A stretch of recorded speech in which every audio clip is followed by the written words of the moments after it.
Welcome to Higher Frequencies. Where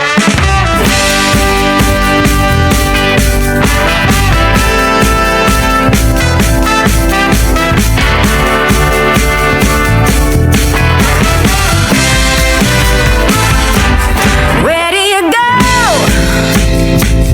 every time you leave? Why do you always gotta go somewhere away from me?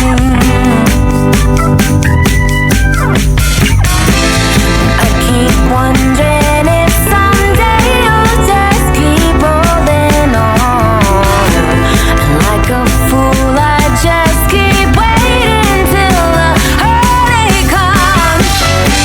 If you can find your way back home again, I hope you can find your way into my arms again.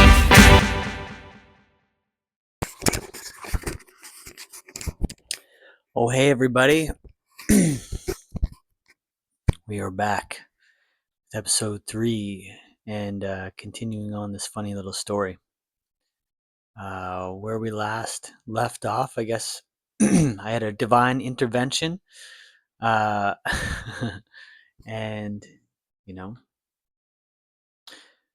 was shown my deepest, darkest fears and had to live through that to experience,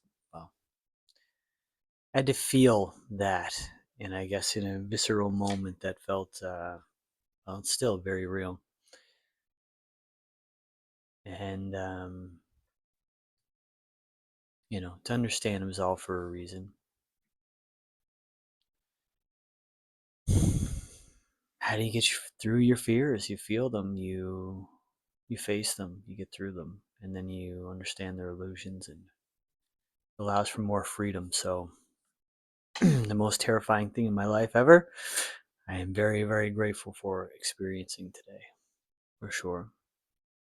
And of course, having this, alcohol has always been such a crutch for me and always just one of my patterns to go back to, as we'll hear, as we continue to hear in the story. And so I needed that, and it was wild that I was actually able to release from that gift was given to me, to show the different parts of me and yeah, it was crazy, and what can I say? But then we got back to reality, and it was kind of like, well, now you got to do the work. Here's what is potentially inside of you, the amount of love and just unbridled generosity, just complete, service to others, and wanting to help anyone, and to understand that there was more of a togetherness aspect of it, and to be able to experience in a way like some of the suffering that's going on, and how to be grateful for how fucking good I do have it, and to be lucky for that. So forever grateful. But yeah, so at that point it was just like, holy shit, here we go. All right, so no more drinking, and what am I gonna do to be of service? I was still experiencing the thing of, yeah, well, I'll go ahead with the plan. I'll still, find a way to, be of service somehow, to donate, to give away everything. And again, it's wild that, like, okay, really, you had this like trip or whatever. It's like, no. Like, it was an experiential thing that maybe I'll get into more with when we have some episodes talking about DMT and some of these things. Again, it's like when you're have some of these experiences, it's realer than this reality itself. So, and there's this intuitive knowing, and this divine nature to the whole thing, where it's like, I am gonna listen to whatever the hell these guys are telling me. And at first I thought it was just like, and again, it was showing me the shame inside of myself, all of the shadowy aspects of myself that I wasn't even aware of, that I thought I was always been, oh, I was such a nice guy and all this stuff. And of course, I did try to help people when I can, and but just to see the limiting factors inside of myself and the things that I guess my true soul is not wanted me to work on and have a little look at it a little more. So yeah, so then I just started playing with it a little bit. I started volunteering at some various places, just trying to find like how can I make this fun and how can I make this authentic. That was the other thing, because it's like, sure, it's easy enough to just give the money away or do whatever, but it's what I'm realizing more and more and more. It's not even like, there can be a guy with, super rich or whatever and give millions of dollars to charity, but he doesn't give a shit. And it doesn't really mean anything from that. Like, if you're not, the merit in the whole thing is in your intent, in your energy, and your lovingness. So just even people who don't even give stuff, maybe just doing constant small acts of kindness and stuff, it's can be more beneficial, more impactful. Not saying giving away shit tons of money isn't. The money is obviously going to be helpful and stuff, but that, for me personally, I had to try to find a way to okay, I see this generosity, I see this true kind, again, just unbridled, whatever it is, love inside of me. How do I tap into that? How do I break free of all these programs and traumas and insecurities to find that true, authentic version of myself that was in states of bliss, and bring that to this level of reality and bring it to something that I can embody and be, and to work with, to truly help and to truly serve people. So started volunteering a little bit, and then I just started doing the shadow work, getting into books and videos, whether I think like a lot of like Mark Manson, the author of, I don't, yeah, anyways, he was good. He had podcasts and all this stuff. A lot of like, just basic self-help. And I remember reading like The Power of Now, that was actually, I think, a little while or earlier in there, but something kind of was happening to me as I was reading that. Starting to tap into the concepts of understanding, and we get into time, that's a completely different other huge topic. But and Michael Singer, and then the biggest one that I really started with around this time was the Gene Keys program. And again, I could talk for a long, long time about that. But essentially, Richard Rudd, this incredible human being, received these transmissions as downloads of information.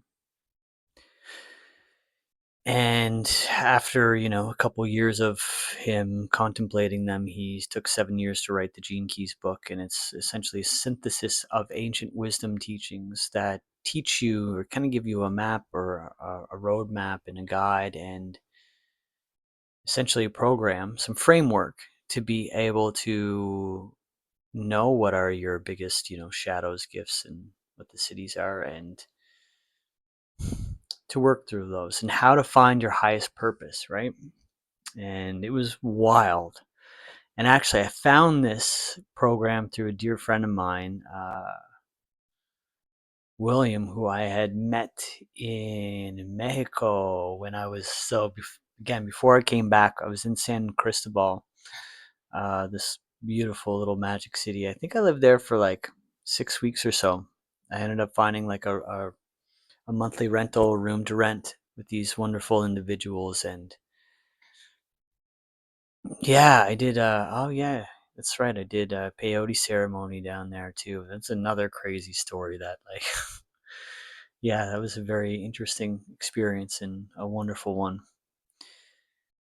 And it was during this time down there, actually leading up to it, and this was on the trip that I was on, and during this time I had taken a month off while actually away, because again I started drinking too much. I'm like, fuck this, I'm not going back to that. So I'm going to take a month off. And during this time, just meeting some other individuals. Like, yeah, there's a men's circle tomorrow morning. And I remember waking up, it was Sunday morning or something, just feeling kind of anxious and not wanting to do the thing and to go be vulnerable. And like, I didn't know what to expect, and I've never, attended something like that. And I was like, you know what, this will be good. And my roommate at the time went with me. So that really, like, he was like, yeah, I'm down, helped. And William, who I had met through other friends. He's actually a fellow Canadian guy from out west, and we just such a vibrant, open, loving, kind, beautiful man. And it was just instantly like, this guy's fucking all right. You're hosting it tomorrow. All right, I'm gonna come. And what an experience that was, to sit around and to come from the society that we live in these days. And a lot has changed since 2021 or something, like 2022. I don't time. It's a tough one for me.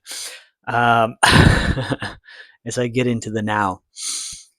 But to sit around and have these beautiful men just open up and share the most intimate, challenging, frustrating, emotional topics that they're dealing with. And the guys telling me about this, like, this marriage and their sex life and all of, again, just to have a space, a sacred space, a private space, confidential space where we can come together as men, and in a society where it's like, fucking buckle up and bunker down and stuff those feelings back inside you and get to work and do all the things to allow us to find humanity, the humanity inside of us, and share these things openly. And so that was wild. And I remember I was like later in the circle, I didn't even know what I was going to talk about, but this guy's crying and sharing all this stuff, and wonderful, just like, whoa, it's just so deep. And I went off on whatever I was dealing with at the time. I remember, and I was just like, just kind of flew out of me. Like, I didn't know what I was going to say. And then leaving that, I was just like, I felt so free and had clarity. And this, again, the universe, nature loves courage. So when you go to those things and you open up and be vulnerable, and you have all this stuff inside of you for so long, and then get the opportunity to finally do that, is freedom, right?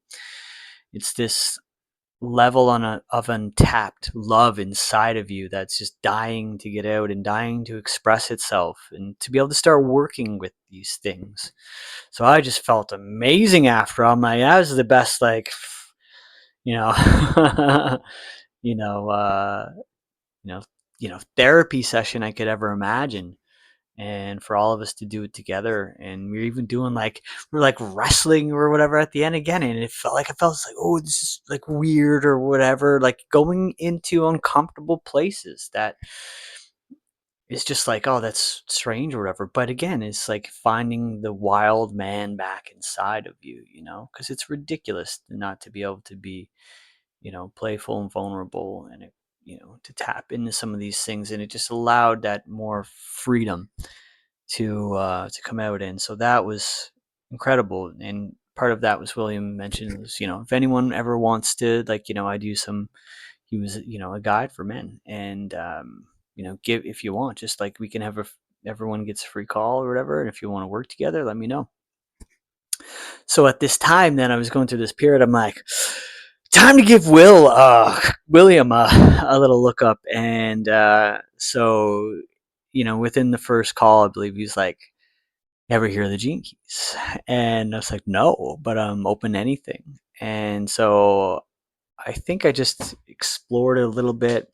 And so the Gene Keys has like a free program where you can try it and get a little thing of your profile. Not and that they make it as easily accessible to the public as they possibly can. It is like, I think it was at the time $150 for the activation sequence, which took me 9 months to complete. Normally shouldn't take, but I like needed time and patience and everything to do that. It was the most transformative thing I have ever done to date at that time. So, and there's other series in the program. We can do a whole thing on the Gene Keys, but And as soon as I read the first page of like my profile, and yes, it's based upon astrology, which I'd never been to, and I still don't get the like. I'm about as spiritual man as you can. I don't know. I'm pretty damn spiritual, but like I don't get the astrology stuff. I pull tarot cards and they're magic for me, and it's wonderful, but I don't know how to, I don't know how to read your chart or whatever, and don't know what it means to be a Sagittarius or whatever. I just know when I read this stuff, when I look up based upon these astrological charts, it's just like it sings to me. It's truth. I intuitively know it's exactly what it's talking about. And so reading this my profile about me describing this stuff, I was just like, holy shit, this is me through and throughout. And the beautiful part about the gene keys is, it's based upon the trinity of like every single gene key, which there's 64 of them, which is based upon the original I Ching. Again, ancient wisdom teachings, been around for thousands of years.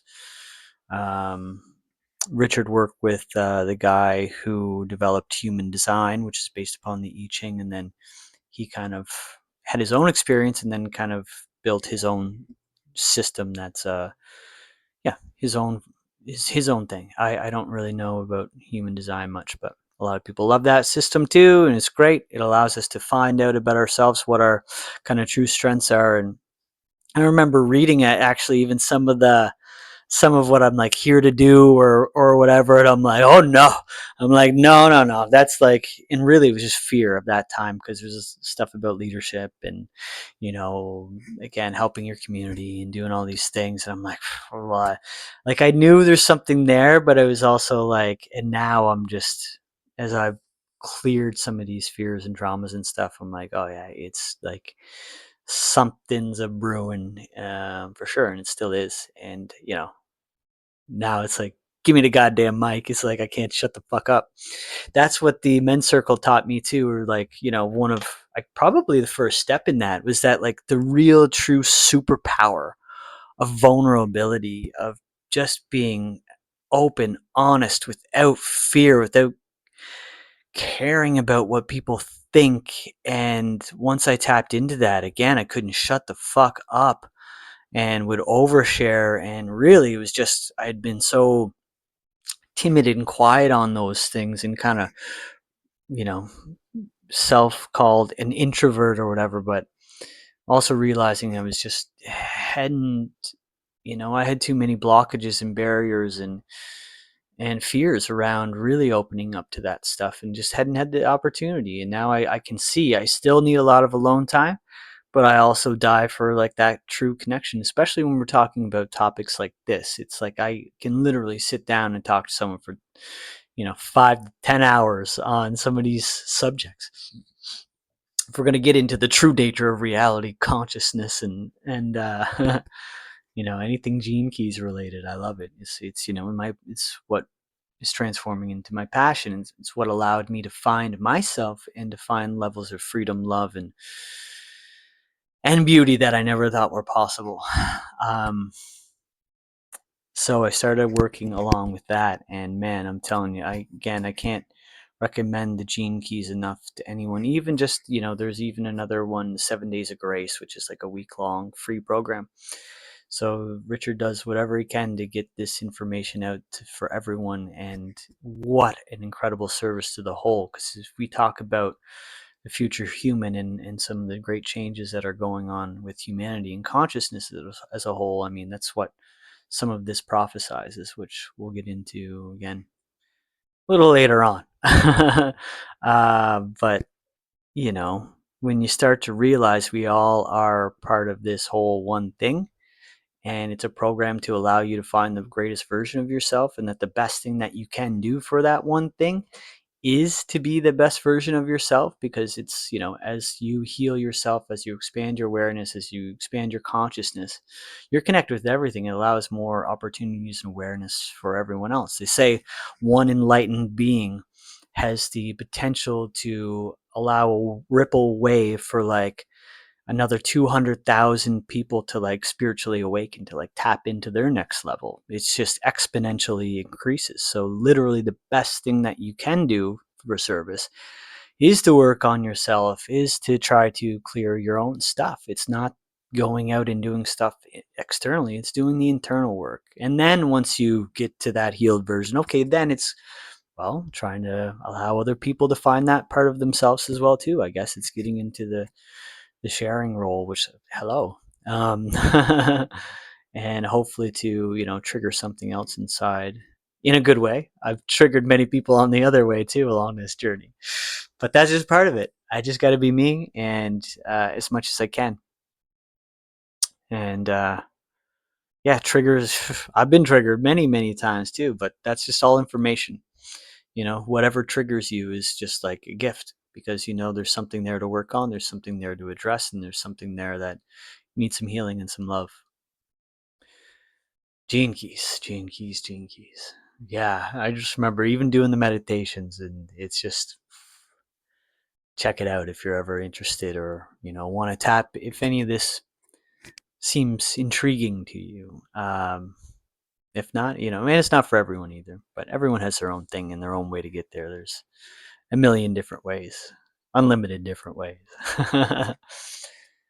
So that was wonderful, and started doing, some calls with William to guide me, and then, then just putting together, a plan and a routine, and making a new routine for me, which is, you get up, you work out, and I think I was doing, yeah, and then I was getting into breath work. So I found the Wim Hof stuff. So the breath work was wild, because I mean, that's free DMT. So it was crazy for me as I was doing the breath work and stuff. It would bring up these shadowy things. It would bring up the stuff I didn't want to touch. So it made it challenging for me to want to do, to be honest. But it was difficult. But now, like, I love it, and I still do breath work to this day. And again, it's better. Sure, you can just sit down and put it in a pipe. But yeah, yeah, it's good to do it out in nature naturally as well too, or just at home. And the cold water therapy was, my body was like, from all the food and like the poison food and the water and everything. So it was like time for me to do some purging and some deep shadow work, and get into these, all these amazing, all just like magic, right? When you're ready to take that step, and when you're ready to dive into this stuff, it's just all the books just magically start appearing. And it's like, I remember reading, like, oh fuck, I can't even get into all of them, but like Iron John and Michael Singer's book, and just,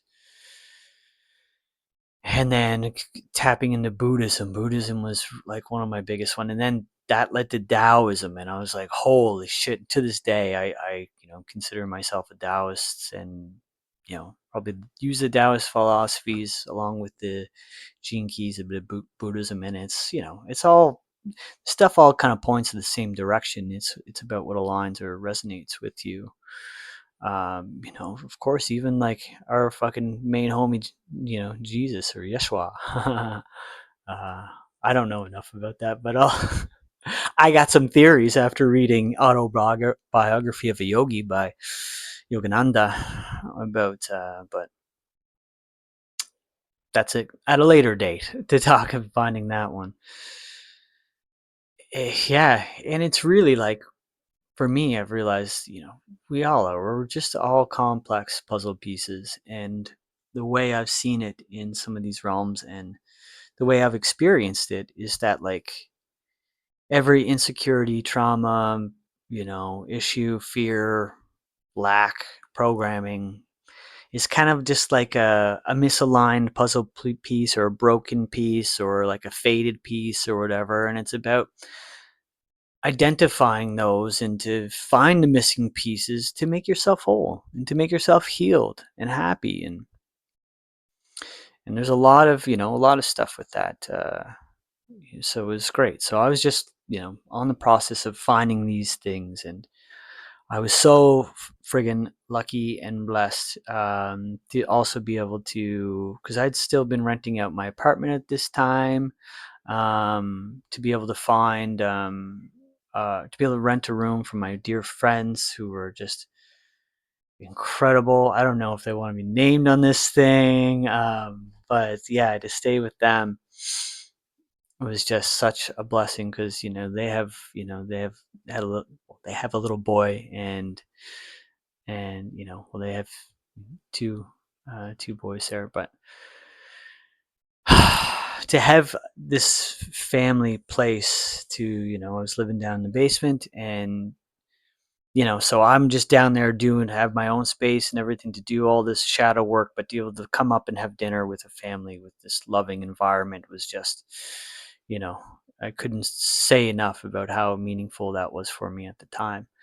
And not only that, it's like, oh my God, like their little boy is such an amazing, and there's two individuals, they're so incredible and wonderful, and really helped me on that journey and through that process. But like kids have always been kind of funny for me, and I've always not been like awkward around kids, but like kids like, tend to like me and I kind of gravitated towards me a little bit. But there was something there, and I realized for sure for me it was like I had stuff from my childhood that like my inner child was fucking very lonely and still wounded, and needed a lot of love, and to be around this environment, and for whatever reason their kid really like took a shining to me, and really like spending time and playing, and like always wanted to hang out and be like, Jay. It was just like, just melting my heart, and to like to learn how to like to develop this relationship with this kid. And by doing that, by like learning how to play with the child, and it was healing my inner child. So it was just like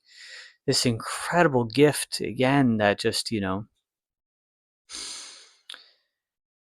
yeah, that I just can't again, just gratitude goes to the universe, and those amazing souls. And yeah, to be able to be given that space to be able to do the work is wonderful. And that was it. It was just, doing that and doing that. And I started playing sports again too, which was, I guess I kind of always was around that time. I'd play like basketball or some indoor soccer or whatever. But at this point it was like the one really fun thing that I was doing, because again, not drinking.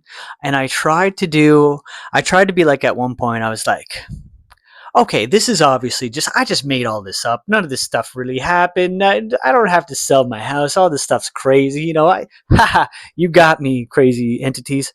And, I know you're just like, so I'm just going to, first I think it was, or I don't know, one way or the other. I think I tried to do mushrooms, just like a little dose, a gram or two. Nothing happened. I was like, it was fucking blocked. They're like, nope. Nice try. You got to do the work yourself. We've showed you the areas, we've showed you the things, the medicine will show you where the traumas and stuff are, but they're not gonna just, I mean, sometimes you will have experiences, and yes, you'll have a huge crazy healing, especially with like the ayahuasca and all this stuff, but you still got to integrate, and you still got to do the work, and you still got to embody all the lessons and walk it forward on the ground home, right? So, it was just like, no, you've been, I was diving into the medicine so much like those last couple years, and just again, to not embody it and go off the rails, you're like, you need to be sober, and you need to do this, you need to do the hard work, and you need to do the research and the reading and taking care of, like, to clear the lack, and to be generous, and to do the things that you don't want to fucking do. The amount of goddamn phone calls and conversations and everything that I had fucking avoided. Now, not all of them at that point, but just like picking away at it, Like, who did I wrong? What do I still feel shitty about in the past that like I haven't addressed or dealt with? Because those are the things. And believe me, it's fucking weird to like be like, hey, remember that fucking shitty thing that I did to you fucking, 8 years ago? but but if you do it, and like the response that I would get from the people that I would contact is just, it's just wonderful. And I think, rewarding on healing on both sides, as again, as we're part of this whole one thing. If there's little rifts or tears or whatever, to make peace with that and to make harmony with that. So it's about having the challenging phone calls. It's about looking fear in the face, But I wasn't I wasn't at that stage yet. This was just about trying to find any sort of confidence and realize how I go back to my journals, and because that was a big part of my thing every day too, was doing journaling every day.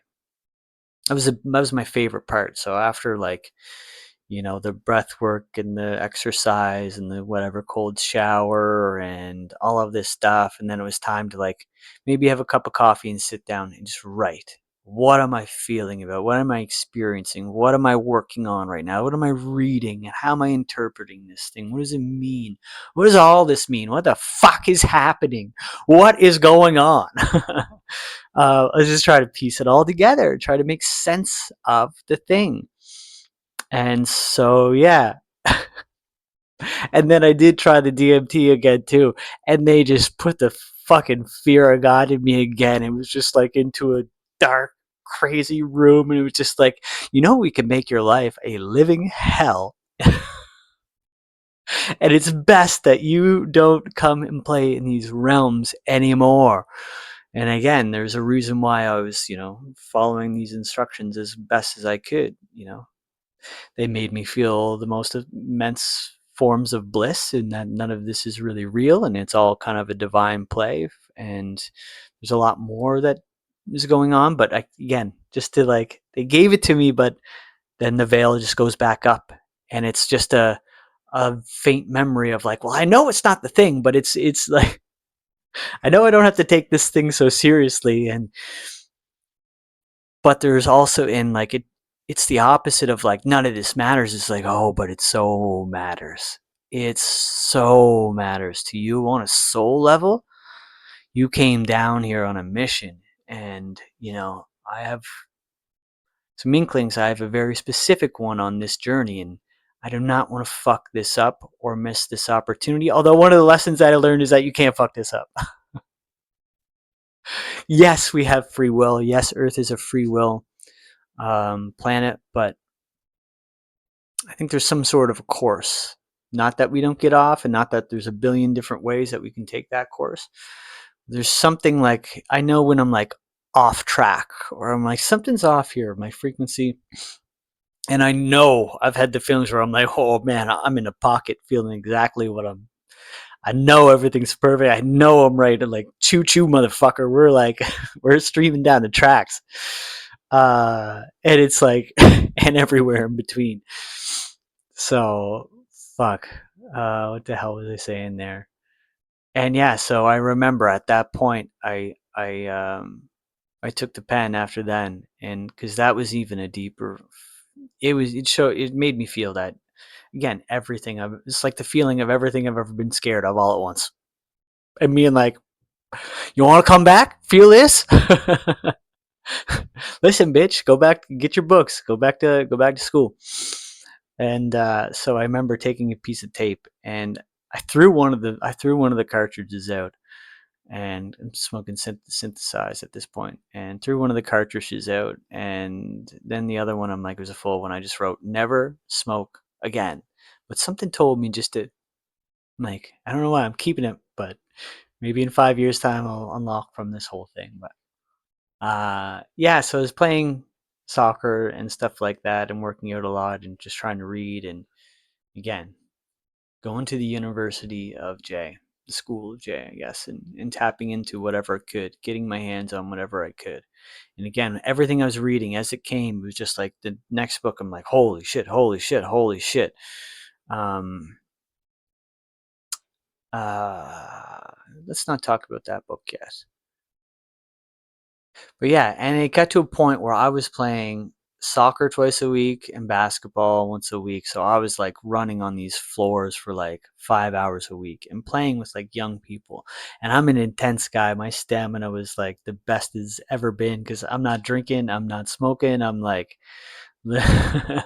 just like, and that was a wicked outlet for me, and another form of high really at the time. But what I can tell is it was like, first of all, that's not fucking healthy. Is a guy at my age like literally just being at full speed for a couple hours on these floors and stuff is one of the soccer clubs playing 20-year-olds, and trying to keep up with them. And And it's just not good. I've like the exercise I do now is more mobility and yeah.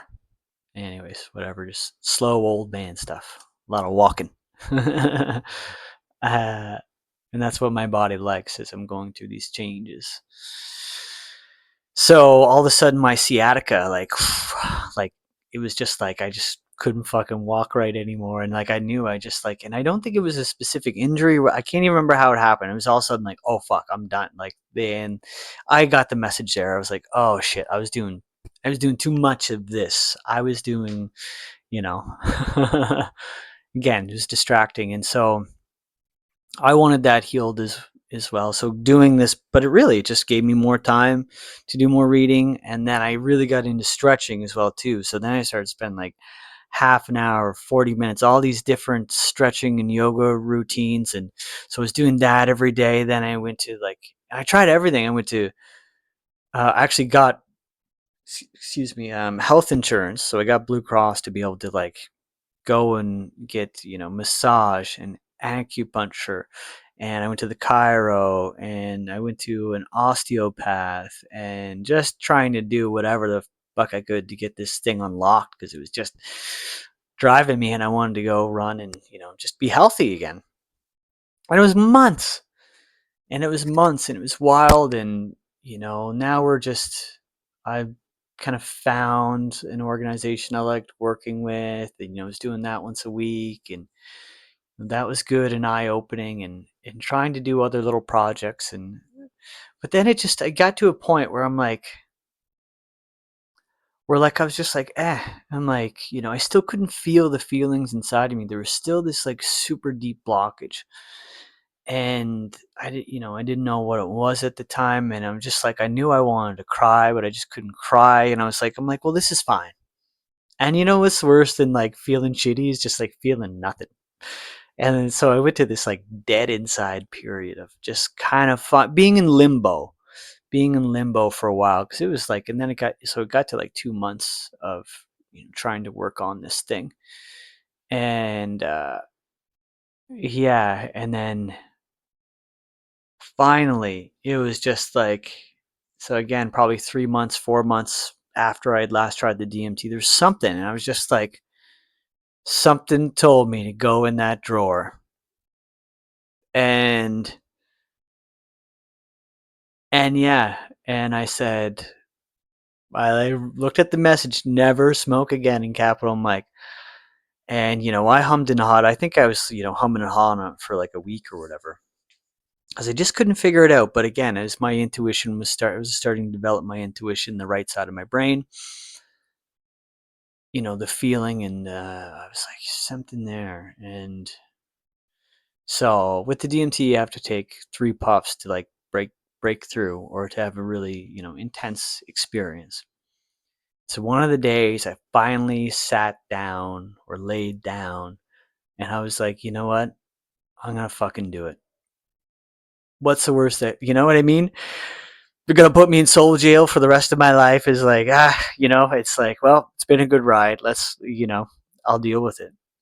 Because again, I could try to describe that experience, but it's like one of those ones it's the same with smoking DMT. You just kind of have to do it. It's like I can't describe to someone what it's like to being a dad when I'm not a dad. It's one of those living things of having to experience. I think. I mean, you can try. uh, and I remember I sat down and I took one puff, and I took a second puff, and then and I just that fear was there. It just sat there. And I was like, oh my God, this is either the best decision I've ever made or the worst. And again, I just thought nature loves courage. And I just got over that fear and I went for it and I took the third hit. And instantly it was just like waves and waves of love and beauty. And oh, hey buddy. Cat's trying to say hello here. Just she's having a time. I got some visitors this week. Oh yeah, so obviously I've been back in Halifax for a while. The other first two were, I think I mentioned that at the end of it, recording in Peru. Finally sitting down to get on with it already. And it was just that was the thing. I think it was time for me to get over, because then that became my biggest fear, was going back in those realms. So it was like, that's when I started a different phase of walking towards the fears and stuff.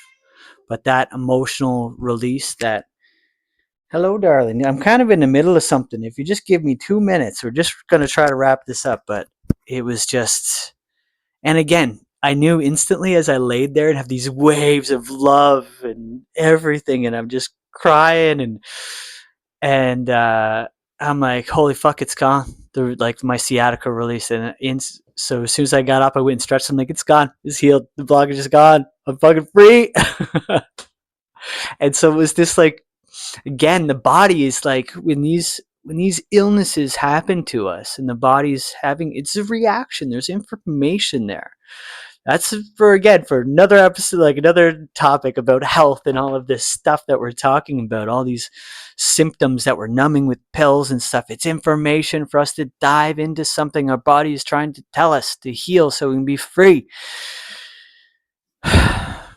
So yeah, I was able to feel again. I remember even later just being up and sweeping the floor, and just all of a sudden just bawling my eyes out, and just like so happy that I could cry and have this sense of like, oh my God, like, to love myself, love myself, love myself. I was so hard on myself, looking at my old journals. I'm just yelling at myself. It's like, you don't do this, and you're not doing it. Be a man, and fucking all of this crazy shit was just stirring up for me from forever. And I was finally sitting down to get to the bottom of it, finally trying to find myself and put in what the real work is and what we're really here to do. Is to find your true authentic self and live and express and share and play and love. So that was that. And then that day, I remember just taking a poetry book and going to the park and just crying and reading and crying and reading, and just feeling another layer of inside myself. And that was another kind of, that's a good point to, I think, to stop there, because I think there was a new stage around this. But whoo! All right, first take. I think I'm gonna keep it. Thanks for listening, guys. Love you. Ciao.